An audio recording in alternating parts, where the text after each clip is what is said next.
Welcome back to the bar. Hello there. And in this episode, we're going to look at the executive program report. So how do you make a really decent fist of the executive program or project report?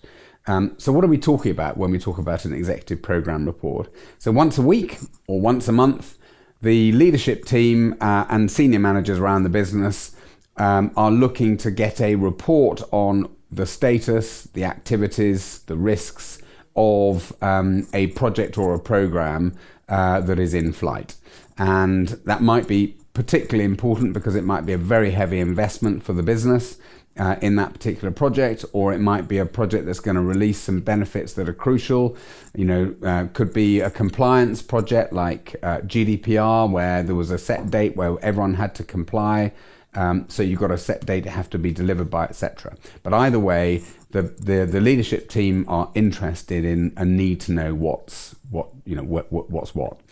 So what is the ideal thing that we're aiming for with an executive program report? The ideal dish, the ideal recipe, or the ideal dish for that executive program report is a report that engages the leadership and the support of our sponsor and our key stakeholders. So it's not just about a news flash that says this is where we are. It's actually about engaging their leadership, because that's a crucial element of any successful project or program. And what are the problems we're trying to solve? So these are problems that we see with this type of report on a regular basis. So number one is people putting a lot of effort into producing a monthly project report or program report that no one really reads. And if they're really honest with themselves, they know that everyone waits till the meeting and then they sort of go into the meeting and talk about the project, but no one's really reading the report. Problem with that is that project managers and internal teams quite rightly get to know that pretty quickly. And if they know no one's reading it, they won't take any care about the input, so the data quality will be pretty low. Second problem we've got is the excessive time it can take to create a report. You're relying on lots of people, maybe the program's got some work streams, and it's just pulling that report together can take a fair amount of time. And then the third thing is execs not engaging with the program. That's a problem we want to solve, because actually we need them to engage. We need them to engage at various times in order for the program to move forwards and be successful. Key ingredients. First ingredients is when you're writing a program report, have empathy with your audience. Just think about what it is they want to know. Don't necessarily take the Prince 2 manual and say that's what we have to report on.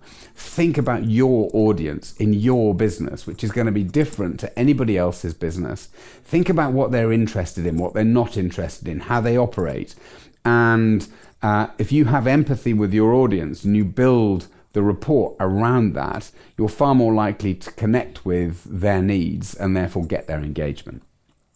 Keep it visual and keep it engaging. Most leadership teams just don't have long attention spans. Just accept that is life. That's the way that it is. And so keep it visual, make it engaging, make those key points stand out visually so that people at the senior leadership team are drawn into it. And then the third key ingredient is make sure it's one-click, easy access to the report. Don't have it sitting in a SharePoint structure somewhere that is going to then have to go into to find your way around. When you distribute it, make sure it's operating at the right level, very concise, and it's sitting very easy to get hold of, easy to access. Might sound like a simple point, but actually it's just crucial. And the magic ingredient for me for this one is empathy with your audience and adapting your report to suit that audience to make sure you're going to get the best. It's you that's the beneficiary of people reading your report. If you're running a program, you become the beneficiary because they will engage and they'll help you to do the things you need to be done in order to deliver successfully. We have a magic ingredient, as we do with most of the other bar items. We have a magic ingredient which will help you run a best practice program report, and has got nearly all of those ingredients available for you. If you want to find out more, or you want to have a chat about it, you're very welcome to click the link in the post and we'll show you our magic ingredient. And if we've got any tools and templates that you can take advantage of, I'm more than happy, be delighted for that to be the case. So thanks very much for joining me in the bar. See you next week. Thank you for coming to the bar chat today. It's been great to have you in the bar, and I hope you've enjoyed the topic we've been talking about.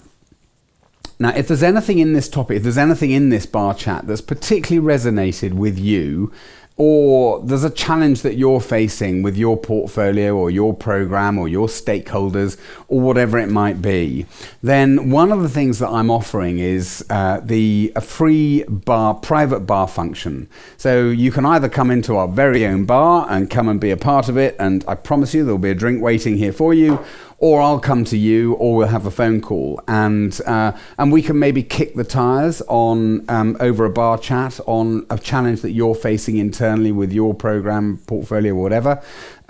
If you want to do that, please take me up on the offer. I don't expect anything in return, and I really genuinely don't. You're very welcome to just click the link in the post on LinkedIn. There's a link in there. Connect and register, and we will be in touch to sort a private bar function out. Come and see me in the bar.